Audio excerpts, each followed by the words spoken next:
Hi, this is Jerry, better known as Jerry the Editor with Curvy Fashionista, and today we are here with the wonderful, the gorgeous Katie Roeder from season 4. Hey guys! And we're going to talk about her career, her passion, how she got started in singing, as well as her modeling career, because look at this lady. Thanks, girl. Look at you. Come on. Look at us. We're going to get into it. So, Katie, welcome to Atlanta. Have you been to Atlanta before? I actually have family that lives here, so I've been a few times. Yes. So, welcome back to the home. Thank you. So, this is your 12th stop on the tour. How has tour life been going so far? How are you and the season 4 family holding up on the road? Tour life has honestly been so crazy, but it's been so much fun. Mm-hmm. It's very go, go, go, which I didn't know until we were in it. Yeah. But it's been so much fun. Getting to see all the different cities and the fans in every city has been literally so amazing. Wouldn't trade it for the world.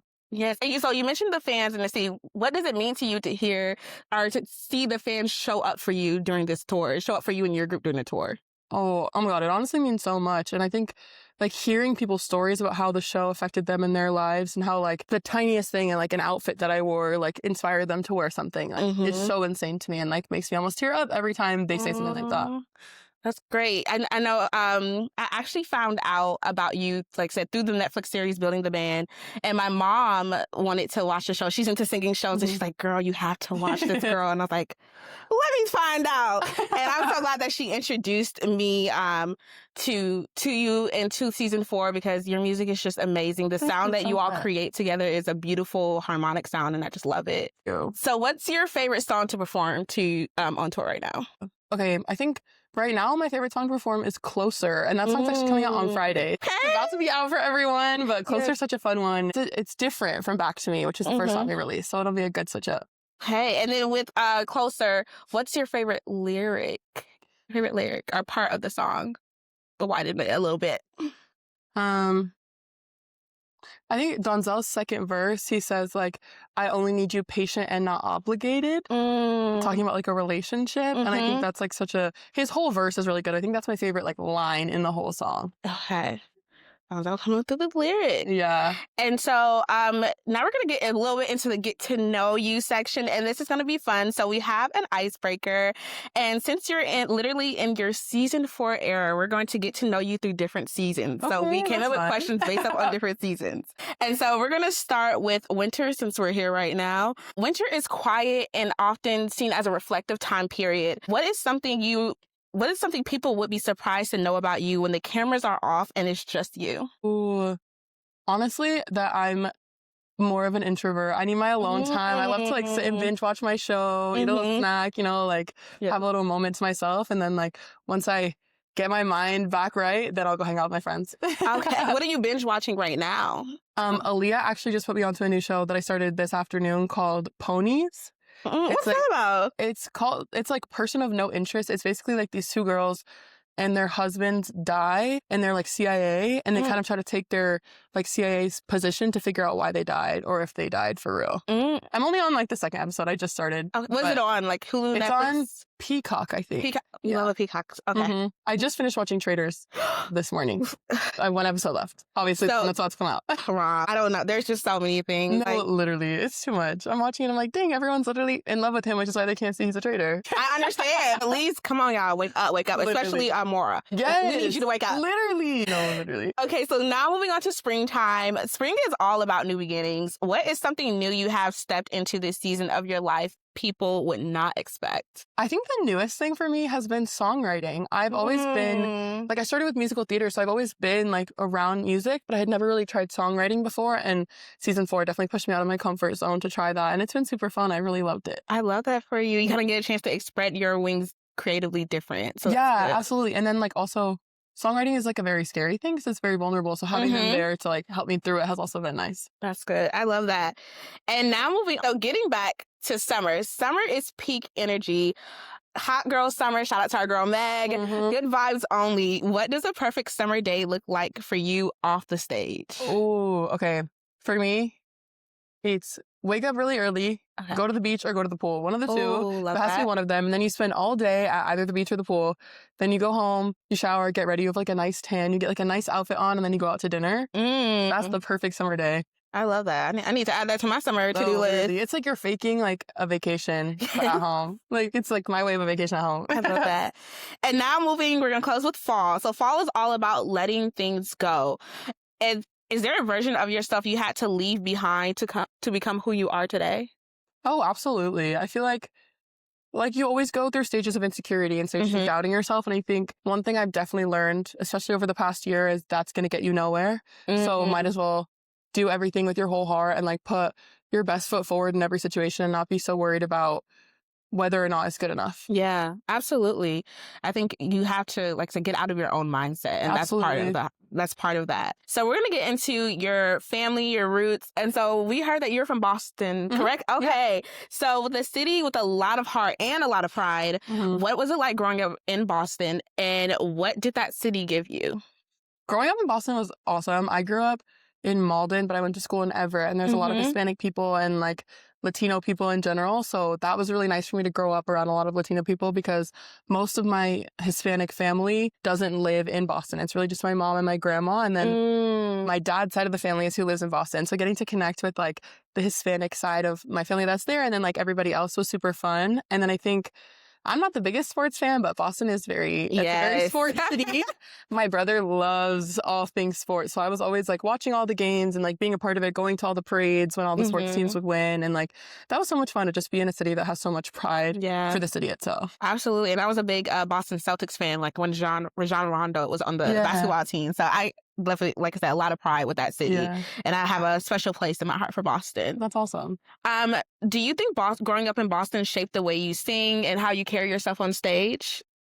I think probably, honestly, because everyone says that people in Boston are massholes. And I feel like that's mostly just people not caring at all. And I think that definitely like carried over. I'm like, I'm gonna just kind of do whatever I want. It is what it is. So I feel like that part definitely stayed with me for sure. You need that. You need that, especially being on stage and being having that presence there.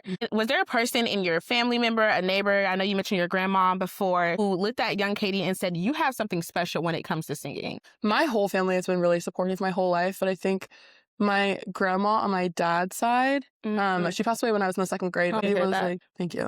Was like a huge supporter of music, and she told my dad like literally like some of the last words she ever said were, "Make sure Katie keeps singing," and that she never stops. So that's definitely like always been in my mind. I love that, and I love that you still carry that with you. Can you tell us, or can you sing for us a song that reminds you of your childhood? Ooh, there's so many, to be honest. This is like such a dumb one, but okay, I'm kidding. Now I'm really interested. No, it's not dumb. It's just not like a real singy song. Me and my family would always dance in the living room to like, "Ella le gusta la gasolina." Okay. Dame más gasolina. Le encanta. That one. That one's it's like on that. Yeah. It's a bop. You can't help but to move. No, literally. And I think about actually Atlanta with that because my aunts who live in Atlanta, they would always play that in their house. So that's what I think about. Aunties, they knew. Yeah. They knew. Our next question has to be, how did music find you? Okay, I think musical theater found me first. And I think that's because my parents used to go to the theater and like our local community theater and watch shows. My mom went when she was pregnant with me, and then she started taking me when I was really young. And I went to go see a show, and it was like a kids production. And I saw the girls who were in it afterwards, and I was like, I want to be like that when I grow up. And my parents were like, great, let me put you into musical theater. And then from there, I was like, this is really fun, but I think I would like to do more like pop, R&B, neo soul vibes. And I switched to that direction. And so you started in musical theater. What is your favorite musical? Because I'm a big musical girly. That's a good question. There's so many, to be honest. I would probably say In the Heights is definitely one of them. Okay, yes, I love that one. In the Heights is really good. I mean, I like all the ones I'm going to say are like low-key cliche. Like Dear Evan Hansen's really good. Six, I've been liking Six a lot. Yes, they're coming to Fox, and I said, I want to go see that. Yeah, you definitely should. One of my friends was in like the last tour of it. Oh. And I went to see it a bunch of times, and she was so good. Love that. Shout out to your friend. What was the song that called out your inner songbird? Ooh, anything Adele. I think Adele is like what really made me want to sing for real and not just do musical theater, because I was just like addicted to singing Adele. Every time it would just be over and over and over. Look, Adele, she just gets that vibe going. And I'm not really a singer, but she makes me think I can sing. And I love that for me. I love that for me. So getting into your journey on building the band in season 4, you auditioned with Unstoppable. And that just a bravo performance. What made you choose that song? I think I wanted something that was like a little more hard hitting and that like said something with the words that I was saying. And I think that song definitely did that. And it let me, I like added some runs and changed some of the melodies and stuff to kind of make it more my own, which I really liked. Okay. And then you also said there was a quote that you talked about during the audition. You said being plus size doesn't stop you from doing anything, and you can do anything that anybody can do. Were you also thinking about that when you were singing Unstoppable? Oh, absolutely. For sure. I think like literally anyone can do whatever they want, no matter any circumstances. Yes. So that's basically what I was trying to say. Yes. Okay. And then with your time on the show, how and if any has your relationship changed with singing?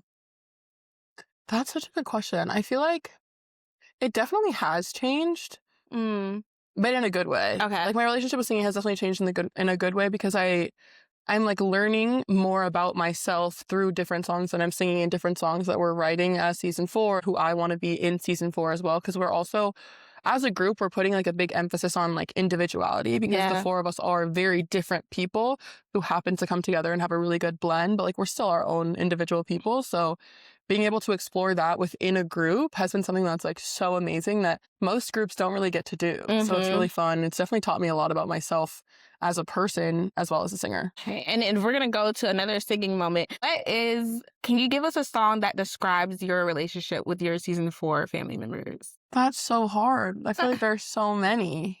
We'll need some time to think. Right. I'm like, I need like 5 minutes. I mean, this has like nothing to do with like actual, like these words mean nothing to do with our relationship with season 4. But one song that we all really like together is My Mind by Yebba. So whenever I hear or sing that song, I think about season 4 because we like, sometimes we'll just play a karaoke track of that song and sing random things over it. Like we sing to that song all the time. Okay. I'm going to add that to my Spotify playlist. I do love Yebba, but I haven't heard that song before. No, that's like my favorite Yebba song. And the craziest part is she never wanted to re-record it. So it's just a performance, like a So Far Sounds live performance. Oh, I she love just that. Put it on Spotify because she never wanted to re-record it.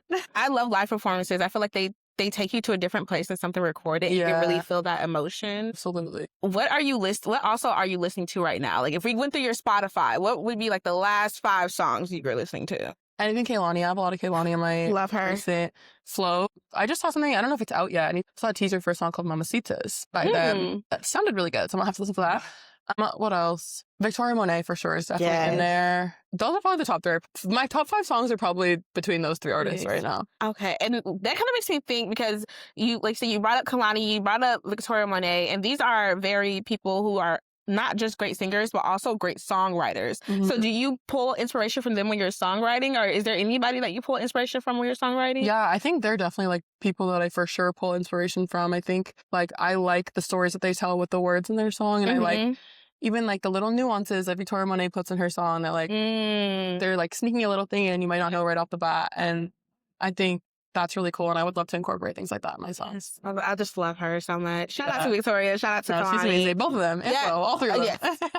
And so let's get into your modeling career because, like I said, gorgeous. How did modeling find you? And was it something you chased or did it come knocking? To be honest, I never intended on modeling. I had a TikTok video go viral, and my first agency that I was signed to found me because of that. And I thought it was a scam at first. I literally didn't respond. I was like, this is a scam. And then the owner of the agency like DM'd me and was like, this is not a scam. We actually want to talk to you. And I was like, okay, let me take the meeting. Yeah. And I took the meeting and like it was really cool. And I like flew out to LA because I was still living in Boston at the time. And I like did some test shoots and it was really fun. I was like, wait, this is actually super fun. Like I would love to actually do this as a career. So that's kind of how it started. And you said the TikTok went viral. What were you doing in the TikTok? Were you just walking? Were you posing? It was a singing video. Ah, okay. It was Lizzo posted a video and she was like, I want to hear people sing, someone do this Karen Clark Sherd run. Right. And I was like, let me do it. Yeah. And so I did it and I posted it and then I had my phone on silent and everyone was blowing me up because she like reacted to it on her page. And so then my video was blowing up and then her video was blowing up and it was like, it was a lot. And then I opened my phone and I'm like, oh my God. Yeah, I was freaking out. It was really cool. Hey, and then, so with modeling right now, there is a lot of talk with America's Next Top Modeling. So Because I have you watched it? Just finished it this morning. I just finished the documentary this morning before I started phoning.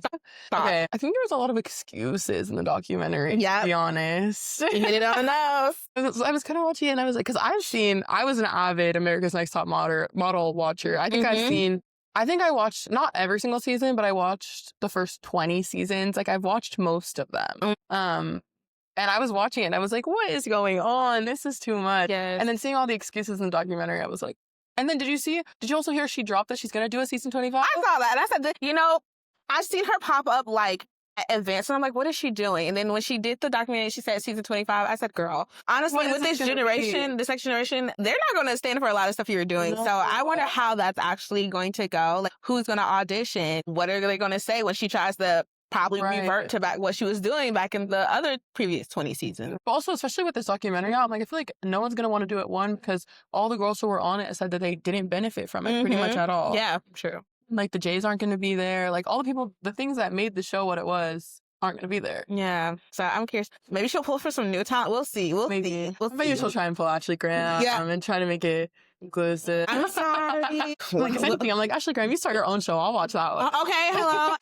Call us though. You just call us. So that talks about, and then American Next Top Model also talks about like they have introduced like one of the first plus size winners of the show, and we had the situation with I believe it's Takara, who like they're getting frustrated because they wouldn't pull sizes for her body. Yeah. So the modeling world hasn't always made space for plus size women. What has navigating that industry been like? Do you feel like it's changed since those times? Do you feel like you're still fighting those same challenges going on? I think it's changed, but I think it's low-key reverting back, unfortunately. And I think when I first started, like I had so many opportunities all the time. And the past like year or two, I've still been working, but not nearly as much. And I'm not the only person who's been having that issue. Like I have a lot of friends who are having the same issue where they're just not getting as consistent work because the plus size models that would normally be getting hired are getting switched out for like a size 8 or a 10. Wow. People who were like size 16 through 20 or whatever aren't getting jobs that they used to get. Yeah. And I don't understand why that's happening because the representation or the need for the representation hasn't changed. So why is the industry changing like that? It's like low-key reverting back with Ozempic and everything like that. So yeah, there's another point. It seems like everywhere you turn, there's a commercial for Ozempic or the GLP-1 or something to that extent. Well, let's talk into some good moments. When you landed Nike, and all about power and strength, what did it mean to be with that brand shooting as a plus size woman? It was insane. It was especially full circle for me because I used to work retail in Nike. And wow. Okay, yeah. So definitely it was full circle. Very full circle, but also just like so fun to be in a space. And like a couple of times when I was on set too, it was like a few of us plus size models on set at the same time. So like to be all in the same room at the same time, like working for one of the biggest brands literally ever was so cool and so much fun. And it's just like you build so many cool relationships. And I met a lot of like really cool people working at Nike. How did you land that deal? Was it something like you landed on your agency? Okay. Yeah, it was through my agency. They like had me submit. Then I went in for like an in-person casting and it was really fun. You looked gorgeous during the shoot. Thank you. Are there any brands that you have like on your wish list that you want to work with? Name a few. Subject 20. Yes. Number 1 on my list. Rare Beauty is Fabletics. Those are probably like my top 3. But Subject 20 has been like on my list. I've been wanting to work with them since I started. Yes, I love them so much. And I need Rihanna to come out with R9. But then also I need her to do another like one of their shows. I used to look forward to the lingerie or the Savage Fenty X shows, just the music, just her visions for that brand is so beautiful. And like they bring it back, you need a group to perform. It's a 4th one. You heard it here. So what is happening for you in 2026? What can we expect for you in season 4 and in modeling? Season 4 front, definitely new music. There's an album coming. I don't know exactly, can't give you exact dates, but the album is coming soon. And then modeling wise, I mean, I think so many things are definitely like on the horizon. I have gotten to work with a lot of cool brands since the show came out. So definitely more of that. And I would love to like obviously continue modeling, and you'll see me in Subject 20 or Rare Beauty or Sephora or any of the places, to be honest. We're claiming it. You heard it here. We're claiming it for you. I wanted to get into your style too. So during this interview, I've been staring at your nails because they are so cute. So have you, like, is nails a way that you express yourself? Well, absolutely. I always have some kind of a design on my nails. These are my tour nails. Oh. We went for more of like a silver vibe. I'm usually a gold girly, but I did silver for the nails. I usually have definitely some kind of design. Usually it has some gems on it, some 3D something. I love to have artwork on my nails, always. Have you always been that, like, is that something that's come from like high school, or is it that something you're just kind of getting into now? It's been a few years, but when I was younger, I wasn't allowed to have acrylics or anything. Okay. So I didn't do any of that until probably I was like 19 or 20. Like actually 2021, because I didn't do it until after COVID, I don't think. So until I was like 21. But I've had like nonstop designs on my nails since then, unless I have like a shoot or something when I have to do like a French tip or something. Usually I'll have some kind of a design, and usually these are gel X, but for a while it was my natural nails that I was doing it on. I need to grow them back out, but I like them. I think they're cute because I think during your audition you had like pink nails. Yeah, and I was like looking, I was like, I need those. Those are so cute. Okay. Pinterest is my best friend when it comes to nails. I have like the nail brain. That's what I call it. I was like, I love looking at different designs. Yeah, me too. I love it. So you said you are a gold girly when it comes to jewelry. What's your favorite accessory? What's something you need to have with your outfit? If you don't have anything else. Rings. And a hoop. I need to have both of them, to be honest. I can't have one or the other. I need rings and a hoop. And I have rings on literally every single one of my fingers. When it comes to jewelry, I get like my jewelry from like my mom. Is that something that like your mom used to wear a lot of rings growing up? Like how did you get into like Yeah, my mom loves jewelry, and she always used to want me to wear it when I was younger, and I was like, I don't want to wear it. When I was younger, I had studs in every day and one little necklace, and that was it. And then a few years ago, my mom got me rings for my birthday, and I was like, I don't know if I'm actually going to wear them. And then I started wearing them, and now I wear them every day. This one is from my grandma on my dad's side. I wear that one every day. And then these are all Pandora also. I love it. And I love that you have that with you. How do you describe your style? I would say I definitely like to be comfortable, but like comfortable, cute. I feel like I mix like LA dancer style, but make it like a little bit more girly. I'm always usually wearing a low-rise pant of some kind. Yeah. I feel like I don't really know how to describe it besides that. It was doing a very good job. Comfy. We always want to be comfy. So you can be comfy and cute. What a great combo. And so I'm going to close out, and we're going to close out with a question is, what legacy do you want to leave? I think I didn't think about this question enough because I had so many answers I want to say. I feel like the legacy I want to leave is definitely that you can do whatever you want to do, to be honest. It doesn't matter your size. It doesn't really matter anything. Like I want like girls who are younger than me or even girls who are older than me to see me and be like, if she's doing that, I can do it too. Like I can do whatever I want to do. If I want to sing, I can sing. If I want to be in a space where there's not typically people that look like me, like I can be the person to inspire other people. And I think that's like, I don't know, I think that's the most important thing is to like inspire others and like help everyone reach their full potential. Yes. Thank you so much for chatting with me today. I hope you had a great time doing this conversation. It was so much fun. Thank you for talking with me. Of course.